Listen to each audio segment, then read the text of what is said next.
कि भले ही इन लोगों ने जो भी पक्ष लिया हो,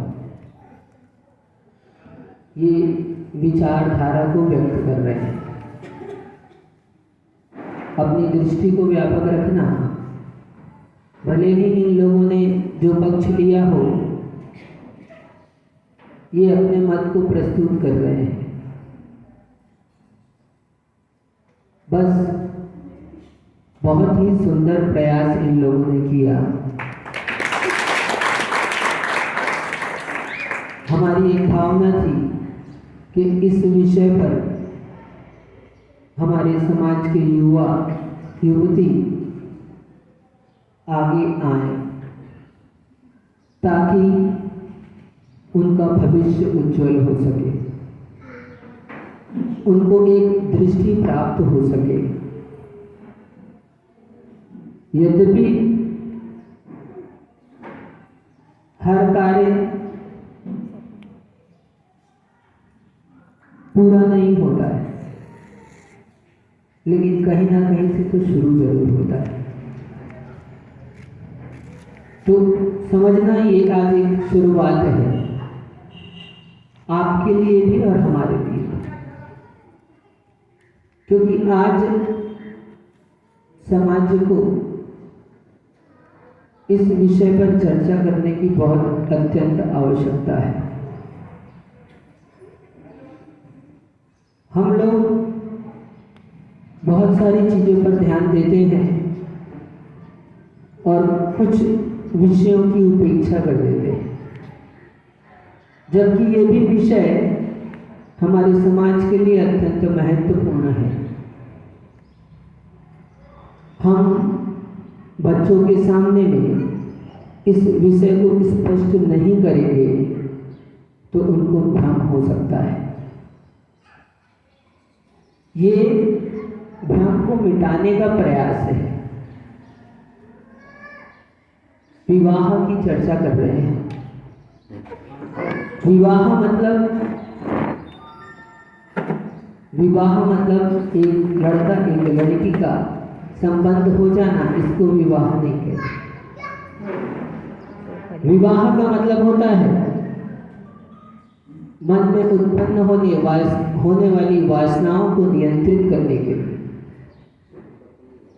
क्योंकि हम सामाजिक प्राणी हैं, समाज की व्यवस्थाओं में जीते हैं, अकेले नहीं रह सकते, अकेले जीवन चलता नहीं है। तो एक जीवन में साथी प्राप्त करने के लिए, अपने अंतरंग के भावों को, अभिव्यक्ति को व्यक्त करने के लिए, अपने सुख दुख को बांटने के लिए और अपने धर्म और परिवार की संतति को आगे बढ़ाने के लिए, ये व्यवस्था है कन्या का दान, जिसे हम विवाह कहते हैं।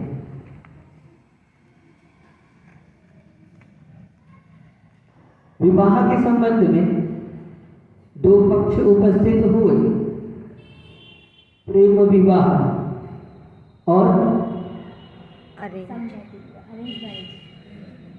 अरेंज मैरिज कह रहे हैं। आप यदि गहराई से जाकर देखें तो आपको सब कुछ स्पष्ट समझ में आएगा। अरेंज का मतलब होता है नियोजित करना, व्यवस्थित करना। अध्यक्ष जी, एक प्रेम विवाह हमने अलग नाम दिया, एक नियोजित विवाह अलग नाम दिया। इसमें बहुत अच्छे से समझना, प्रेम विवाह भी दो तरह से हो सकते हैं। जैसे कि इधर से कह रहे थे बार बार समझाते, ठीक? तो प्रेम विवाह भी दो तरह का हो सकता है। पहला समजाति प्रेम, दूसरा विजाति प्रेम।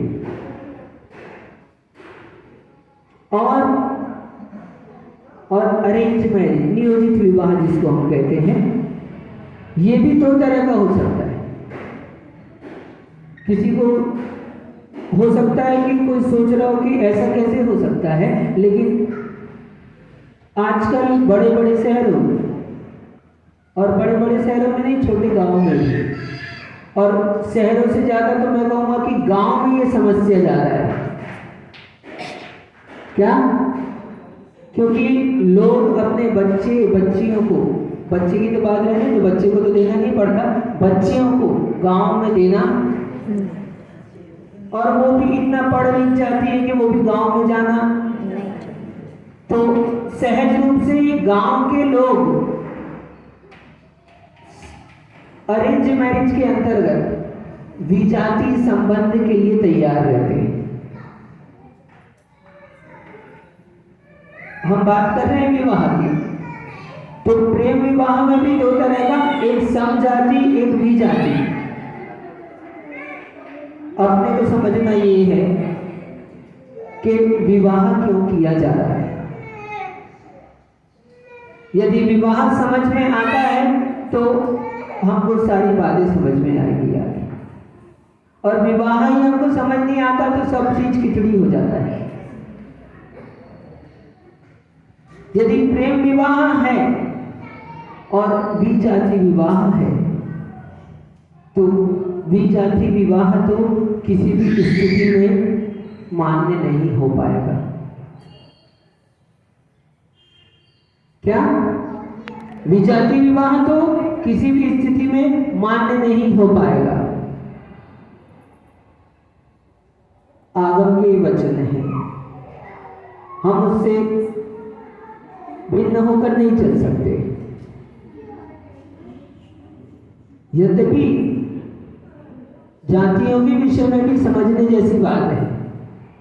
ये विषय इतना व्यापक है कि एक दिन, 2 दिन या 5 दिन में इसकी चर्चा संपन्न नहीं हो सकती है। वर्णों की बात आती है, ब्राह्मण, क्षत्रिय, वैश्य और शूद्र 4 प्रकार के वर्ण हैं। आदिनाथ भगवान के काल में 3 प्रकार के वर्ण पहले हुआ करते थे। चतुर्थ वर्ण,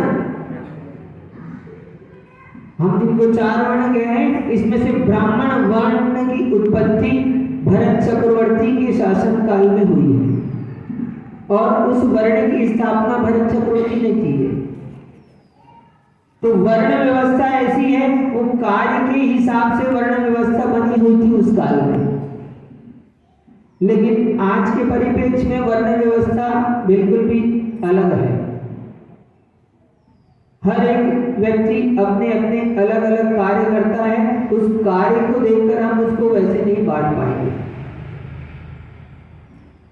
और रही जाति की बात, तो वर्ण अलग बात है और जाति अलग बात है।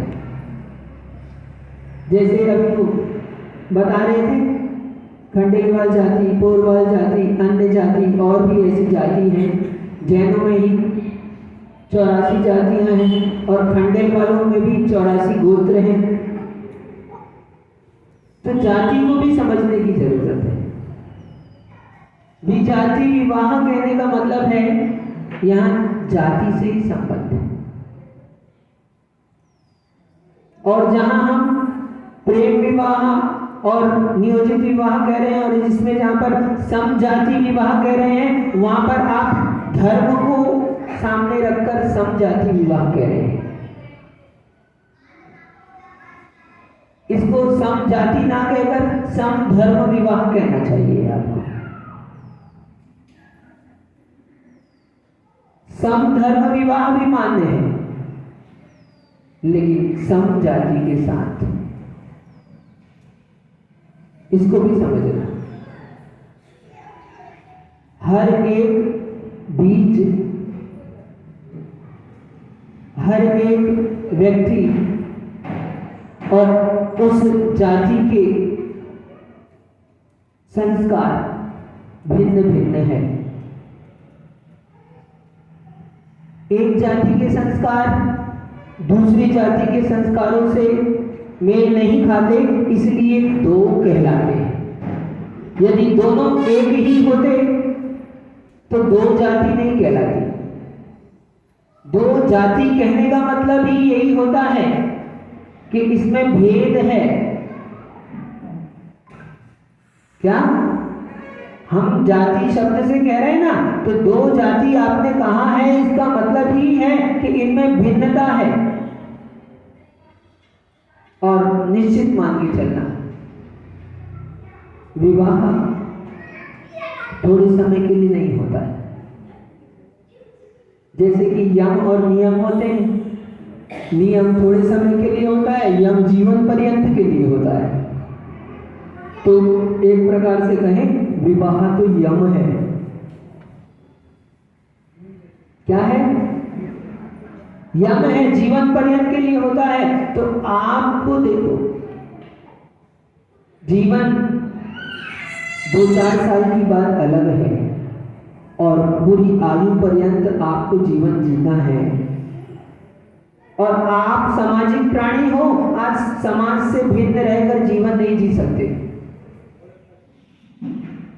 चाहे कोई भी विवाह करो, आपको समाज में सम्मिलित होना ही पड़ता है।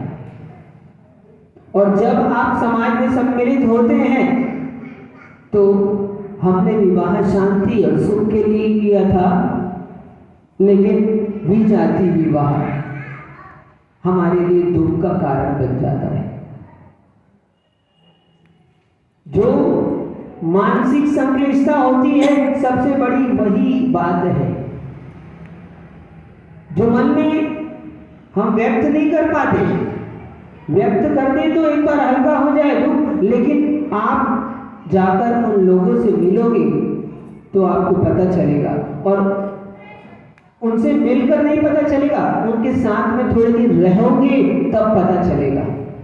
क्योंकि मिलकर तो आप केवल पूछोगे, और पूछने से वो वही बताएगा जो बताने योग्य है। अंतर की पीड़ा को नहीं व्यक्त करता आदमी। कई लोग विजाति विवाह कर जी रहे हैं, लेकिन आपको बाहर से दिखता है बहुत व्यवस्थित जीवन है, आप उनके साथ में रहो थोड़ी देर। कई लोग प्रेम विवाह कर जी रहे हैं, आप उनके साथ में रहो थोड़ी देर। बिना रहे आपको समझ नहीं आएगा। और आंकड़ों की बात रही, तो आंकड़े तो बहुत सारे एकत्रित हो जाते हैं, वो कई हद तक सही भी हैं, हम गलत नहीं कह रहे उनको, लेकिन आप लोगों के अनुभव से और अपने अनुभव से मेल कर देखो, मेल कर देखो। प्रेम विवाह की बात होती है तो मैक्सिमम एट्रैक्शन के कारण से ही होता है। एट्रैक्शन के कारण से ही होता है। लड़की ने चुन लिया, लड़के ने चुन लिया, चुनाव से कोई दिक्कत नहीं है हमारे को। हमारे यहाँ चुनाव की परंपरा पहले से है, स्वयंवर पहले भी होता था हमारे। क्या? लेकिन वहां स्वयंवर के समय में कुछ टास्क होते थे, और टास्क के अलावा जो पिता समझ लेता था कि अब मेरी पुत्री इतनी योग्य हो गई है कि वो अपने योग्य वर को चुन सकती है, तो जैसे आज आप बायोडाटा सामने प्रस्तुत कर देते हो, बस पहले वो व्यक्ति प्रस्तुत कर दिया जाता था सामने। आप पुराण ग्रंथ उठाकर पढ़ोगे तो आपको सामने में समझ में आएगा। दासी सबका परिचय देती है, और जो राजकुमारी है, कन्या है, उसमें से एक योग्य वर को चुन लेती है। तो चुना जाना बुरी बात नहीं है, लेकिन आप देखो कि आप चुनने के योग्य हो कि नहीं हो। आप चुनने के योग्य हो कि नहीं हो। और आपने देखा होगा आज तक किसी भी स्वयंवर में ऐसा चुनाव नहीं हुआ जिससे उनको तलाक लेना पड़ा। पूरे पुराण ग्रंथों को उठाकर देखना, ऐसा कोई चुनाव नहीं हुआ जिससे उनको तलाक लेना पड़ा हो। लेकिन वर्तमान के परिप्रेक्ष्य में वर्तमान के परिप्रेक्ष्य में आप सब जानते हैं, भली प्रकार से परिचित है। रोज टीवी, न्यूज चैनल और पेपर के माध्यम से आपको सारी जानकारी मिल जाती है। मूल बात, चाहे प्रेम विवाह हो, चाहे अरेंज मैरिज हो, नियोजित विवाह हो, विवाह तो अपनी जाति में, अपने धर्म में ही करना चाहिए।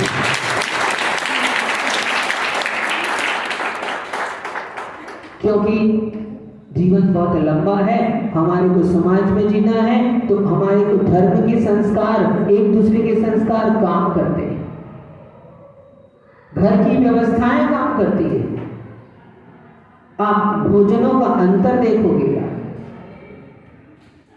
और भोजनों का अंतर है, इसका मतलब बहुत अंतर है।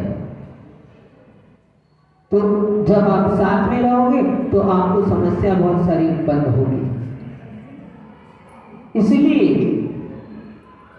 कभी भी किसी स्थिति में आप इस बात का समर्थन तो भूल कर भी मत करना। क्या जितने लोग बैठे हैं सुन रहे हैं, उनसे कह रहा हूं, क्योंकि भविष्य अभी अनागत है, बहुत बड़ा है। शास्त्र के उदाहरण बहुत सारे हैं, और साथ के छोड़ो, आसपास के अपने लोगों के उदाहरण देख लो। यद्यपि पति पत्नी की नहीं बनती है, लेकिन वो नियोजित विवाह सामाजिक रूप से हुए हैं, पूरा जीवन साथ में जी लेते हैं, वो लोग जी लेते हैं। और जरूरी नहीं है कि पसंद करने के बाद में खटपट ना होती है। देखो, दो व्यक्ति हैं तो दो व्यक्तियों के विचारों में तो अंतर आएगा ही आएगा। बस इतना होता है कि जो नियोजित विवाह होता है, हम अपने बच्चों को इस तरह से संस्कारित करते हैं कि वो प्रतिकूलताओं में भी अपने को अनुकूल बना ले। क्योंकि हर किसी को अनुकूलता मिल जाए जरूरी नहीं है, भाग्य भी तो होता है। आपने अच्छा ढूंढा, आपने अच्छा किया, अच्छा परिवार घर देखा, लेकिन उसके बाद में भी, जाने के बाद में किसको क्या पता क्या होने वाला है। हाँ, मैना सुंदरी की कथा आपने सुनी है, अंजना की कथा देखी है आपने, सुनी कि नहीं सुनी? 22 वर्ष तक उसके पति ने बात नहीं की उससे, और बात तो छोड़ो दूर की, मुंह उठाकर देखा भी नहीं। लेकिन वो वहां पर जीती रही कि नहीं जीती रही? ये अलग बात है कि कष्ट में जिया, तो कष्ट तो जीवन में हर क्षेत्र में, हर क्षण में, हर जगह उपस्थित होते हैं। कष्ट को सहकर आगे बढ़ना होता है, कष्ट को सहकर आगे बढ़ना होता है। बात विषय गंभीर है, बड़ा है, व्यापक है, इस पर और चर्चा करेंगे, लेकिन कुछ बातें मुख्य मैं आपको एक कह दूं कि आपने देखो पुत्री का विवाह कर दिया है, अक्सर क्या होता है,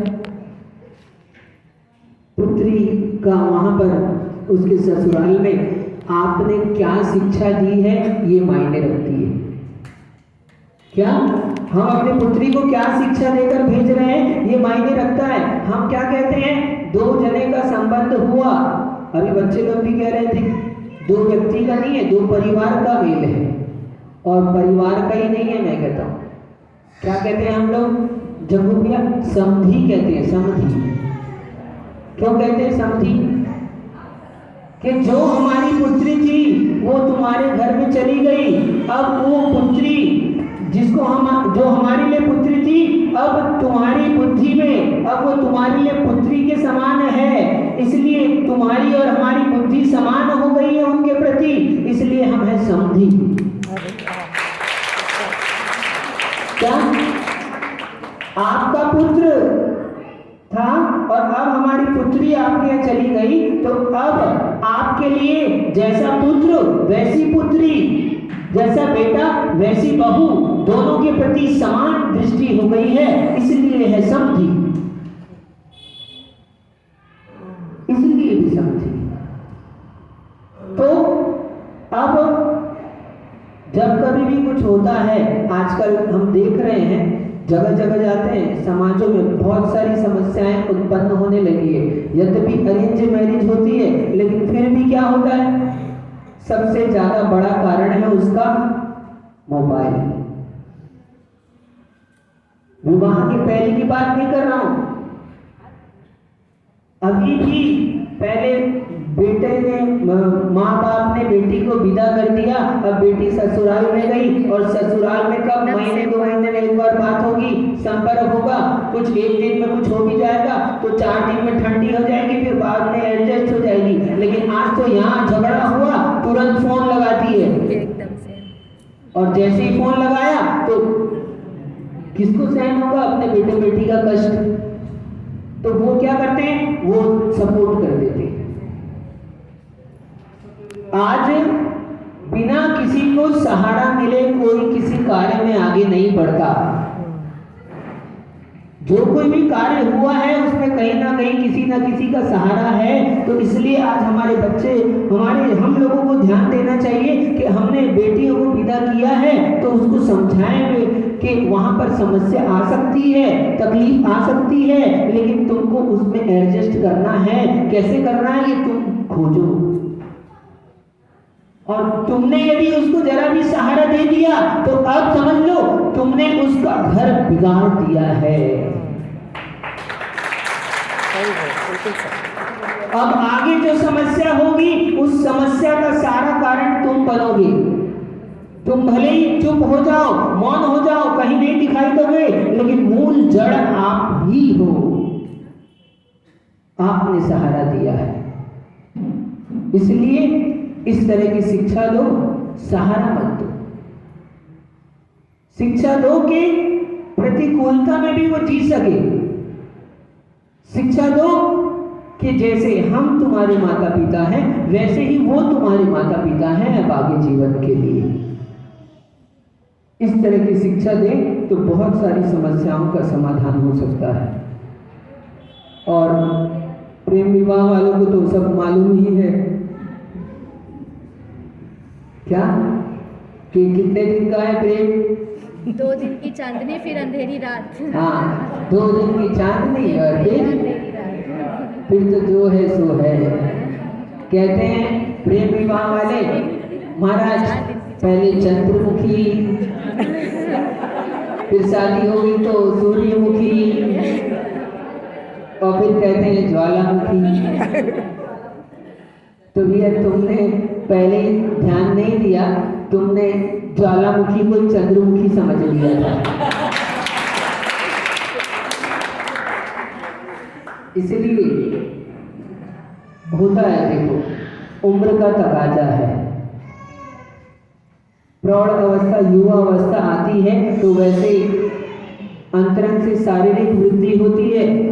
उस समय में ऐसे मन में भाव उपस्थित होते हैं और उन भावों को उस समय नियंत्रित नहीं किया जाता तो अन्य प्रकार के आपको कार्य दृष्टिगोचर हो सकते हैं। इसलिए संभालने की जरूरत है, समय पर बताने की जरूरत है। हम अपने बच्चे बच्चियों को सब चीजें व्यवस्थित तरीके से समझाएं, सिखाएं और उन पर अनुशासन तो रखें, पाबंदी नहीं। अनुशासन और पाबंदी में थोड़ा अंतर होता है। क्या? अनुशासन में उनको उनका भविष्य बताकर व्यवस्थित तरीके से समझाकर आप बात को रखते हैं, और पाबंदी में होता है आप उसको उपेक्षा करके आप तनावपूर्ण रूप से बात को रखते हैं।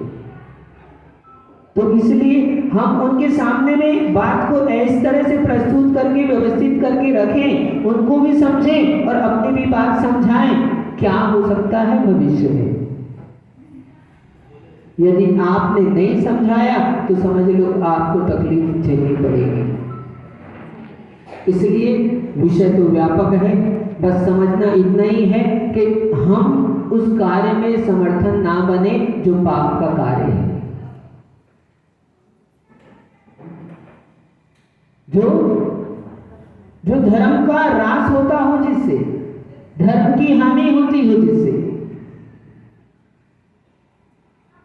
प्रेम विवाह और विवाह के बाद प्रेम, दोनों में थोड़ा सा अंतर है। प्रेम है, फिर विवाह है, और विवाह के बाद आह है।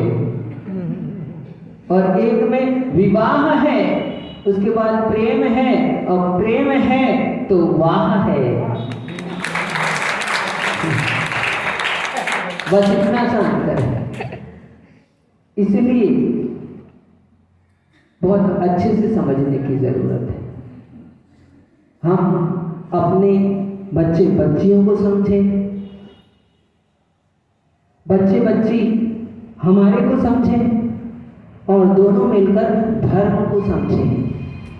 यदि धर्म नहीं समझाओगे तो फिर कुछ भी नहीं समझा सकते आप। और यदि आपने धर्म समझा दिया है तो बस अब आपको ज्यादा समझाने की जरूरत नहीं पड़ेगी। इसलिए पूरे इस प्रतियोगिता का सार इतना ही है बस। क्या सबने बहुत मेहनत की, बच्चों ने हिम्मत की। सबसे पहले तो इनकी माइक में बोलना सहज बात नहीं है।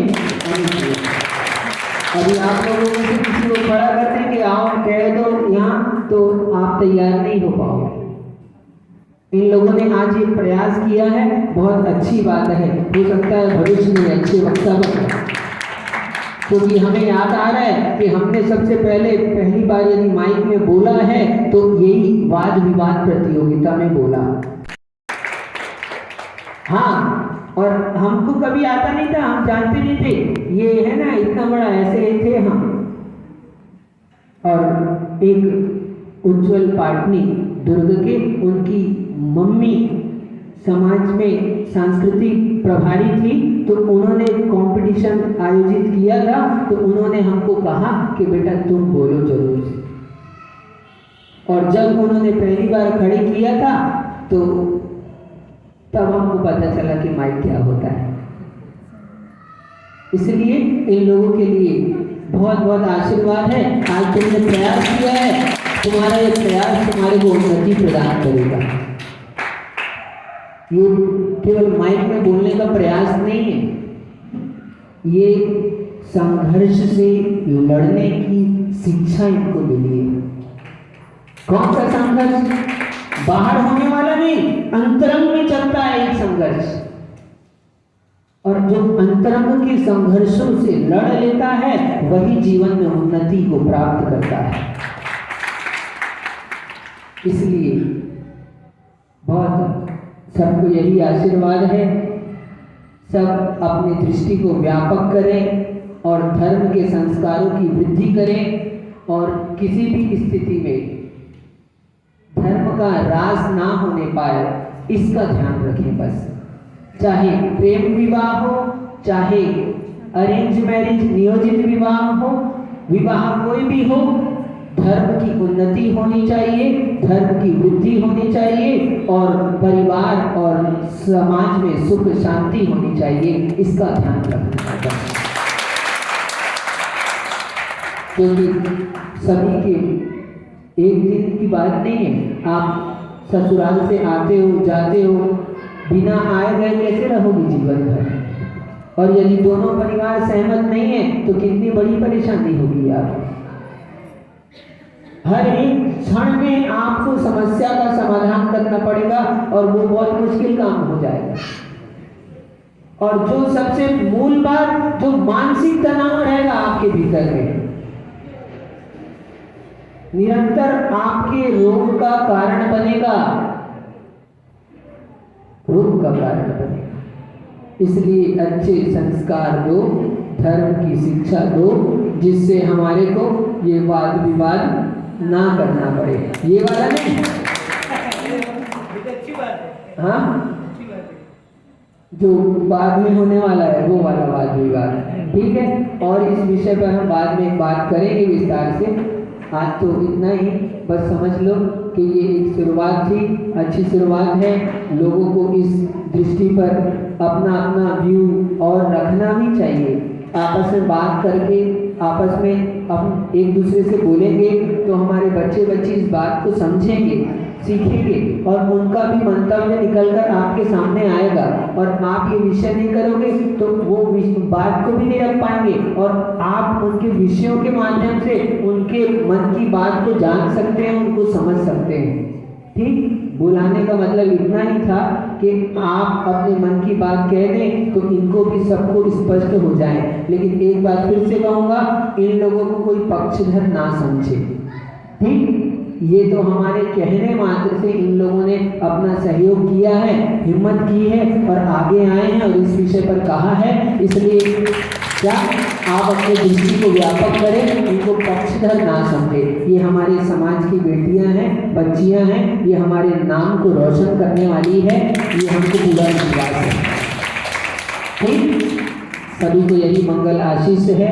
ऐसे ही धर्म की भावना को अंतरंग में उत्पन्न करें और गुरु के आदेश का पालन करते हुए कार्य को करना चाहिए, ये बात का ध्यान रखें। ठीक, आप सभी को यही आशीर्वाद है। ओम नमः सिद्धेश्वर।